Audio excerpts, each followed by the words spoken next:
When you think about landscaping your home, consider adding retaining walls to your design. Now, we're just starting the landscape process in this yard, and one of the first things we'll do will be to create a retaining wall that contains a raised flower or planter bed.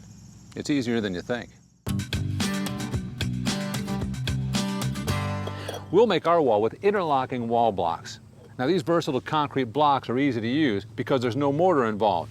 The lip at the back of each block simply interlocks it to the next. You'll find a wide variety of shapes, colors, and textures in our lawn and garden area. Installing retaining wall requires some lifting and cutting of stone. And check your local building codes. If you don't feel comfortable installing your retaining wall, contact a professional for help. And it's a good idea to have any utility lines marked before you dig. Dialing 811 will connect you to your local utility company, who will mark these lines for you free of charge. The first step in creating your retaining wall is to plot and measure the bed size and shape. You'll need stakes, nylon mason string, a garden hose, ground marking paint, and a tape measure. The basic shape of ours will be rectangular with curved ends, about 12 feet by 3 feet, and about 12 inches high. When positioning a bed next to a house like we are, be sure to keep the soil level well below the siding. We've marked the shape with stakes and string. One way to make random curves is to create the shape on the ground using a garden hose. Lay your hose in the desired curved pattern. Cover it with sand, and then lift it out of the way. The sand will mark the shape after the hose has been removed, so you know where to dig. Now, we've created the radius of our simple curve by tying a piece of string to a stake that is equal distance from the two adjacent edges. Tie the other end of the string to your can of marking paint. You just made a compass. Spray from one edge to the other, pivoting on the stake, forming a curve at the corner. Then mark the area with marking paint. Using the measurements you bring to the store, a Lowe's associate can help you estimate how much you'll need of the following construction supplies: block, patio paver base, leveling sand, landscape fabric, 4-inch perforated drainage pipe, and topsoil. Also, while you're at the store, ask about convenient delivery of all your materials. You'll also need a wheelbarrow, a hand tamper, a garden rake, a 3 or 4-inch chisel, a 3-pound mallet, a rubber mallet, construction adhesive and caulk gun, a broom, a shovel, a carpenter's level, chalk or mason's crayon, a rented masonry wet saw, and your garden hose.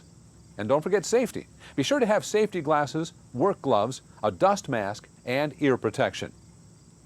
Begin by excavating the entire area 6 to 12 inches deep and about 4 inches wider than the perimeter of the blocks. If the ground slopes, step the trench up or down to keep the base level. Check it with your carpenter's level. Compact the bottom of the trench with a plate tamper. You can find one just like this at Lowe's. Now lay down 3 to 6 inches of patio paver base. This will give your wall stability. The patio paver base is 3/4 inch and smaller gravel that compacts well. We sell it in bags that are easy to transport. Once the gravel is in place, rake it, checking again that it's level. Compact it with the tamper. Ready? Let's start building. If our bed was circular, we could start anywhere. But since we're making a rectangular retaining wall, we need to start with a cornerstone. We'll place it directly on the paver base, lining it up against the wall. By the way, if you're using flanged blocks, knock the flange off the first row of blocks with a hammer and chisel. They'll sit better on the base. Level the block with a carpenter's level, and make any height adjustments as you go with small amounts of sand and a rubber mallet. Leveling of the first course of block is critical. If done correctly, the rest of the job will go quickly and easily. To make our curve, we don't have to cut any blocks. But to make a sharper curve, you may have to cut the blocks in a pie shape. Simply mark the blocks along the radius and cut with a masonry saw. Be sure to wear eye, ear, and dust protection. When the first row is complete, sweep the top clean of any debris.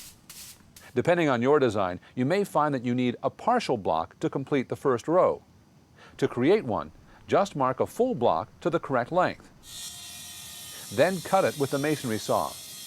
Now, even if you didn't need to cut a block to finish your first row, you'll definitely cut one in half to start your second row, because you want to make sure that the joints are staggered, like this.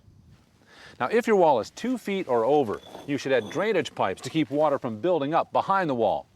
Ours is less than 2 feet, so drainage is not an issue. Backfill every 2 rows with gravel. Glue the top row in place with construction adhesive. following the manufacturer's instructions.